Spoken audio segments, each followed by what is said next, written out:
Sometimes the most intimidating words in a writing class are these: choose a topic to write about. This video will help that task seem less daunting. Now, you might already know what you want to write about, but stick around because we'll mention a few things that will help you become a better researcher. So here we go. Picking a topic doesn't mean you need to know exactly what you're going to say.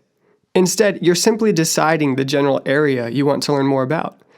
Then, as you research, what you should say will become clear. Deciding on too many details before you've done research limits your perspective and what you can learn.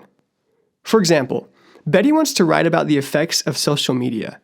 If Betty is 1000% sure that social media is turning teenagers into zombies, how might this affect her research process? She'd probably only look for sources that share this opinion and would easily dismiss research that challenges her perspective.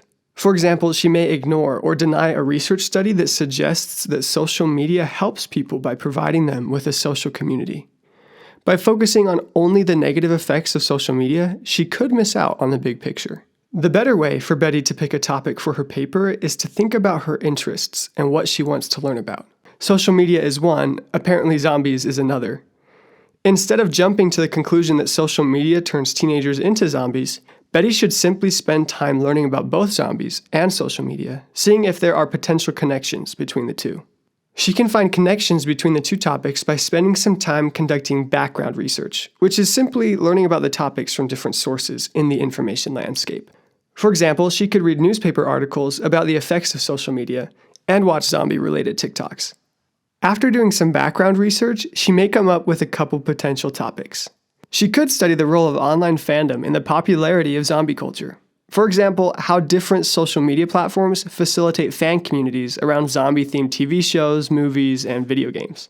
She could investigate how social media might be used to help prepare for a natural disaster, like a potential zombie apocalypse.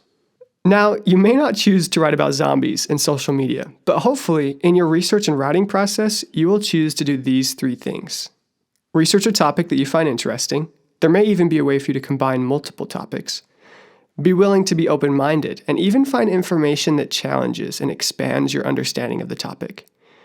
And form conclusions that are backed by research, not just by what you think or what you have heard. Remember, research is learning. Take the time to pick an interesting topic that you find exciting. It will make your research and writing much more enjoyable.